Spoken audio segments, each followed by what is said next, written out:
مزگەوتی حەمامیان لە سەردەمی دەورەی قاجارەکان ساڵی 1328 هیجری قەمەری دروست دەکرێ.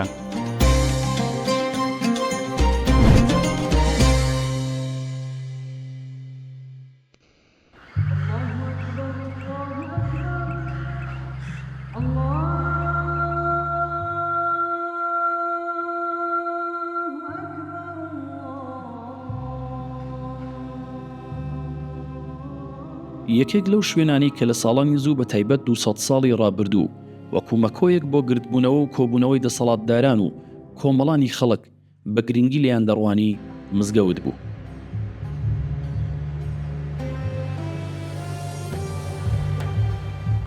لە شاری بۆکان و ئاوایی حەمامیان بە دەستوری محمود ئاغای ئیلخانیزادە مزگەوتێک بە دەستی وەستاکارێکی بەناوبانگ بە ناوی میعمارباشی مەراغەیی دێتە دروستکردن.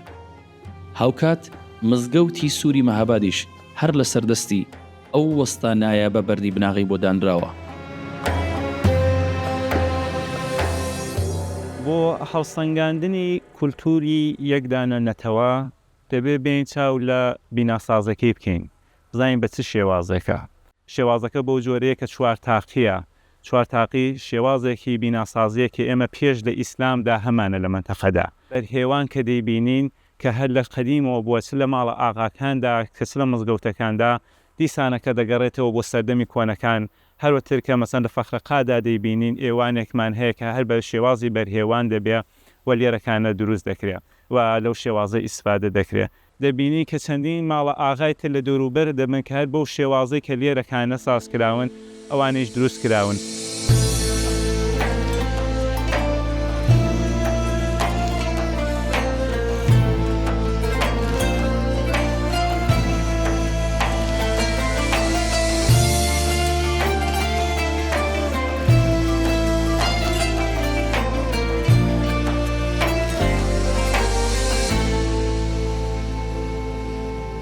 مزگەوتی حەمامیان لە ساڵی 1990 زاینی دروست دەکرێ و وەکو پێگەیەکی تایبەت لە ناوچەکەدا دەبێتە جێی بایەخ.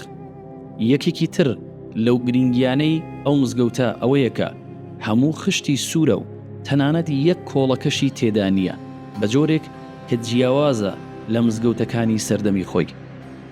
بۆ سازکردنی مزگەوتی حەمامیان 1.5 ساڵ پێدەچێ.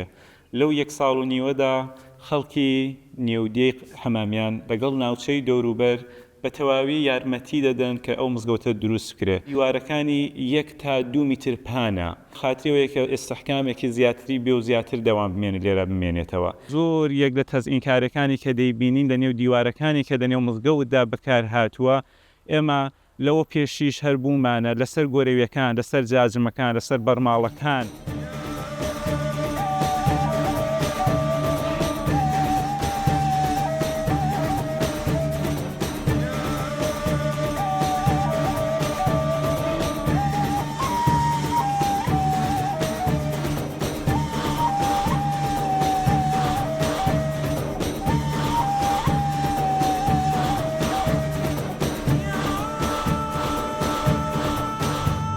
لە ستونەکاندا کە کۆترەیە کە لەوە پێشیش بووە لێرە هەر بۆ شێوازە ئیسفادە دەکرێت و کەڵکی لێوەردەگیرترێت. مزگەوتی حەمامیان بە نێوی مزگەوتی سوور دەناساندرێ. هەروەتر کە دەزانن چەندین مزگەوتمان بۆ نیەوە هەیە کە مزگەوتی سوورە، چ لە مەهاباد بێ چ لە مەریوان بێ. ئەویش لە کەرسەکانی کە ئیسفادەکراوە لێرە لە ئاژورە سوورەکانی کە ئیسفادەکراوە بە خاتریەوە کە بە نێوی مزگەوتی سوور بە نێوبانگە و دەیناسن. بناغەکەی 20 مەتر قوڵ کراوە بۆ ئەوەی لە بەرامبەر تۆفان و بۆ مەلەرزە بەهێز بێت و هیچ خەسارێکی بەرنەکەوێ. مزگەوتی حەمامیان ساڵانێکی زۆر مەکۆی زانستی دینی و کۆمەڵایەتی بووە، هەروەها مەدرسەی علومی دینی بووە و کۆمەڵێک زانای تایبەتی لێپەروەردەکراوە.